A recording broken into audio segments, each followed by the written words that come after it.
Hey everyone, my name is Nathan Pay and welcome to Blu Ocean Crypto. Today we're going to be covering an introduction to Big Time, which in my opinion is leading the way in the MMORPG genre in Web3. What's awesome about this too is you can actually play it right now. You know, unlike a lot of other AAA titles that are still in development and really don't have much that can be done, I feel like Big Time is also leading the way in that way as far as AAA titles go. So just taking a look at the website here, you know, it talks about that there's early access available. You can buy a pass in order to get in, and I'll show you guys how to do that near the end of the video, so make sure you stay to the end for that. But just kind of scrolling along, it talks about how it's a multiplayer adventure, and they do really promote that. They want to make sure that you're playing in a group. It's a free-to-play multiplayer action RPG game that combines fast action combat and adventure through time and space. Anything time and space related, I'm in. That was something that got me interested right away. And I like how they're doing the free to play. Now right now you do need a pass to get in, but of course once the game launches, anyone can start. Talks about exploring ancient mysteries and futuristic civilizations as you battle your way through history. You get to pick up rare NFT loot and tokens as you fight and defeat enemies, collect in-game items, tokens, produce NFTs, and hang out with your friends. Limitless environments and adventure instances give you infinite replayability, and the gameplay options are endless. So it also talks about never pay to win. What that means is the NFTs are cosmetic. They're not actually the loot that you pick up. So you can't just start the game, dump thousands of dollars, and be an uber character. And I'm actually really glad that they did that. And they talk about a player-owned economy. There is 4 different classes. There's a Time Warrior, which is an aggressive brute force close-up carnage. You've got Chronomancer, which is what you probably assume, kind of like the wizard or magician. You've got Shadow Blade, which is speed and stealth, like a rogue. And then the Quantum Fixer. Now, there is a news section down here too, which is great, but just kind of moving along and talk about the story and how humanity is on the brink of extinction. The walls of space-time are collapsing. There's different eras of history that are colliding together. Forces of darkness are coming through the tears in time, yet there is still hope. Now, right now in the early access, there isn't really a lot of story, so I'm definitely going to be interested to see how they develop this a lot more as the game comes out. But just kind of going down and diving into the classes that we talked about in a little bit more detail, you can see there's kind of some base abilities, and I want to show you guys what this looks like. So there's the Whirlwind, which if anyone played Diablo, you know what Whirlwind is, right? Then you've got Taunt, which is obviously going to be very important for tanking, especially if you're in a raid or a party group. You want to keep the aggro off of the healers or the rogue. And there's also a Barbarian Shout, which of course buffs you and buffs other people. Taking a look at the Chronomancer, you've got Energy Meditation, which basically regenerates your MP. There's a Fire Blast skill. A lot of fun. And actually, I think the one that most people prefer is the Firewall. Once again, reminds you very much so of like Diablo 2 Fireball type style. Moving along to the Rogue, you've got Ninja Leap, which is basically like a dash to the enemies, helps with movement. This is also going to be pretty cool with PvP if that comes in at some point. There's also a Backstab, kind of like the Rogue in World of Warcraft. Obviously, you do extra damage. And then there's the Smoke Poof, which is really, it gets rid of aggro and makes you kind of, I don't want to say invisible, but more so it just gets rid of the aggro. Quantum Fixer is really the healer. So you've got your base heal, obviously, that you can do to any character. There's also a Heal Beam, which has to be aimed, but can heal anyone in that path, which is kind of cool. Makes positioning in a fight a little bit more important. And then there's also a Healing Aura, right? So something that you can put down and actually heals people in a specific spot. Now this, to me, the Pocket Watches is probably the most unique aspect about this game. You don't create 4 separate characters and have 4 separate classes. You actually have one character that can play all 4 classes whenever you want. So the Pocket Watches allow you to change your character class during gameplay. Your skills, ability, and equipment are saved to the Pocket Watch, meaning one Pocket Watch might unlock different talents, different skills compared to another. And when you get a new Pocket Watch, you're gonna have to level that up again. It's really amazing how they did this. I've never seen a game like this before, where one character can play all classes, and also the Pocket Watches unlock different aspects of those classes. So really, when you're about to do a raid or a party, everyone can kind of play what's needed to make the best party at that time. You're not locked in to the one class, which is pretty amazing. They talk about how you're going to battle across history. At any time, you're basically a time traveler who's been summoned to the end of the universe to take part in the greatest adventure in human history. There's infinite possibilities. You can see here they're in like a Western type era with a T-Rex that they're fighting, which is pretty cool. And then endless content for all. It's going to be available for all players and won't require you to pay to play for any additional content in the game. So they're really going to focus on the free-to-play thing, which is something a lot of projects have realized they need to do, because Web 2 is such an important amount of players. The player base is just huge. We don't want, a lot of projects realize they don't want just Web 3 players playing the game. They need to open that up. Also talks about creating your own metaverse. Man, this is freaking awesome. So there is these spaces, and you can actually purchase them now. They're basically the land NFTs, but it allows you to build your own personal metaverse inside the big time universe. You can customize your home and invite your friends to come hang out online. Now, depending on the rarity of space that you have, will allow you to get different artisans and craft different NFTs and all kinds of cool things that are important for that. So, when you're looking at spaces, the rarity will matter. But I also really like how it's going to facilitate the guilds. There's going to be a place where people can hang out. Take a look at this. You're going to be able to customize with themes. You're going to be able to have artisans that can forge NFTs and fight for tokens. And you're going to be able to build this entire metaverse, like it says, which is your own space or your own guild space. Really excited about that. And a lot of projects are realizing that too, like to have this fireside chat communal aspect is huge. They also talk about procedural generation.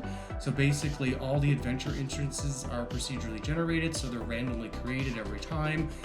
And you can see here there's a whole variety of different environments. So you're going to face new enemies, new challenges and objectives. Even in the early access, where some of the low-level stuff is the same environment, you're doing a new dungeon every time. There might be a different way you have to take, there might be a new challenge.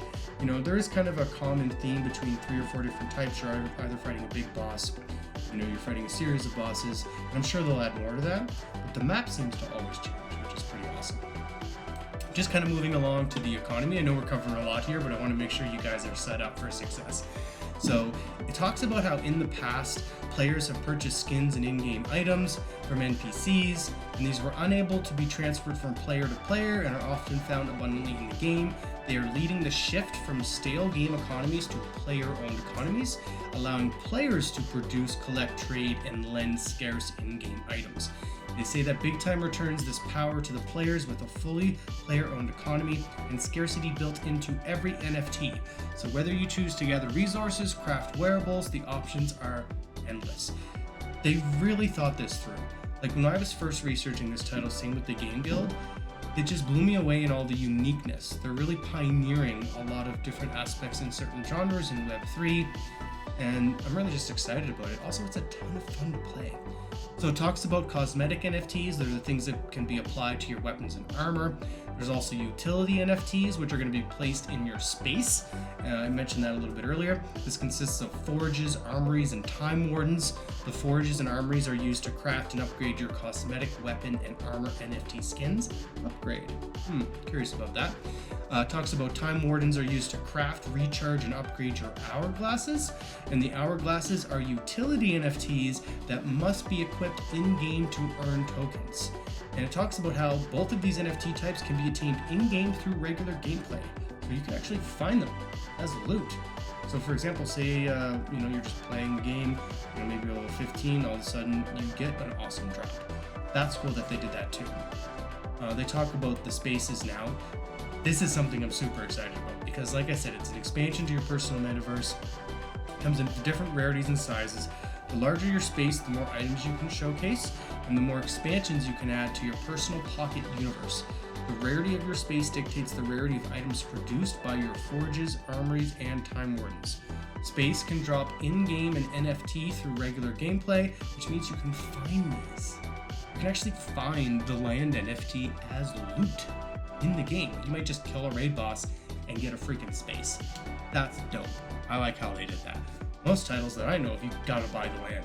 There's just no way around it. They also have a little bit of news here, and just kind of moving along, taking a look at their marketplace. They actually have a marketplace rating game for all their cosmetic NFTs and their spaces, and you can sort. We kind of went high to low just to kind of see you guys some of the upper tier. I'll talk about the passes here in a minute, but the spaces, you can also sign up for notifications, which just popped up. So you can definitely do that. I'm very interested in Hammer. Anyone who knows me knows I'm like obsessed with anything Hammer related. So I've definitely got my eye on this. Of course, the starting price is $1,300, so it's a little bit pricey. But then taking a look at some of these different spaces, you can see we've got the Exalted Large space for $4,000, Exalted Medium space for $1,300. You can go all the way to the Legendary Large space for $720. And I find that the land prices are very reasonable right now. This is probably a decent time to get involved and purchase some. Not financial advice, of course. I'm just talking from my own perspective. But I'm definitely interested from our game guild to maybe pick up one of each rarity.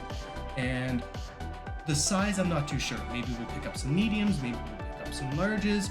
That's something that you have to consider too. But there's some awesome sets in here. And I know a lot of people are going to want to collect those sets. Like there's this Demon Hunter set, Steep Walker, the Zolodorian Zealot. You can see the Journeyman prototype. Some really awesome looking ones. But I mean, look at this. Even the Legendary Small Space is just starting at $200 right now. I have a feeling like these are going to skyrocket once more utility and they actually get able to be used.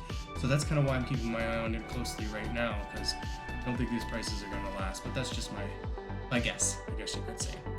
They also have a great Medium page, which is awesome to stay up to date on all their information that they have coming out.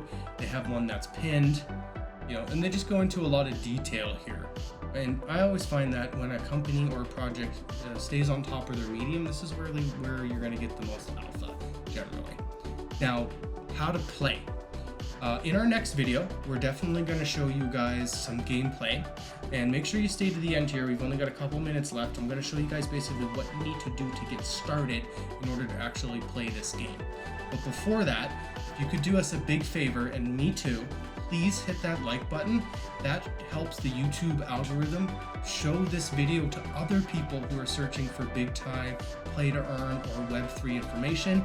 And we all want more people to get involved in this space. So it really does a great service to not only me, but also Web3. And of course, make sure you subscribe to our channel to stay up to date with all the great play to earn content that we have coming out for you guys on a regular and consistent basis. And of course, hit that bell notification to stay up to date. So, how do we get started? There's a collection on Binance, but they also have a collection on OpenSea. I'll show you what it's like on Binance first. And really what you want to do is pick up one of these passes. Now, I think OpenSea will show us better the difference here. Yeah. So there's a Jade Pass, a Silver Pass, and a Gold. There is also a Ruby Pass, but Ruby Passes are obtained mostly through giveaways with Twitch and streaming events. So you can head into their Discord, and there is a chance, if you get involved in that, to potentially win a Ruby Pass at no cost. Otherwise, you're going to want to pick up one of these Jade, Silver, or Gold passes. Small but important detail here. Right now, when you redeem one of these passes, it dictates the rarity of loot that you're going to be able to obtain in-game. And I asked the admin team, apparently right now there's no way to upgrade that. So say you pick the Jade Pass and you want to upgrade to the Gold to get better loot later, that's not possible. Now, there was one small detail they mentioned that they might add that in down the road, and I'm sure there's going to be a lot of other people who are interested to do it. So what we did in our game guild, we just got everybody started on the Jade Pass. Now, you do have to purchase this on Polygon, so make sure that you get wrapped ETH on Polygon before you make this purchase. And then when you're back on the website, I'll just show you guys quickly what this looks like. All you do is sign in with your Google. That's what links to your account. It might ask us for the authenticator code, so let me do that quickly here. And I definitely recommend you guys set up 2FA, just keeps your account safe.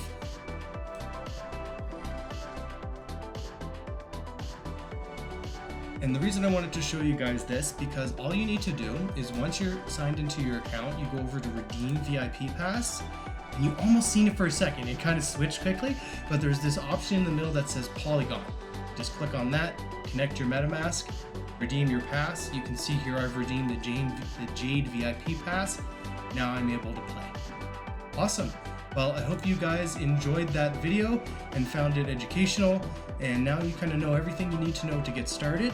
Our game guild has been having a ton of fun, and in fact, they're out-leveling me. I can't even keep up with them right now, but I see a ton of potential in this game, and I'm going to be really excited to bring you guys more content on this in the near future. So thanks so much, and until next time, cheers.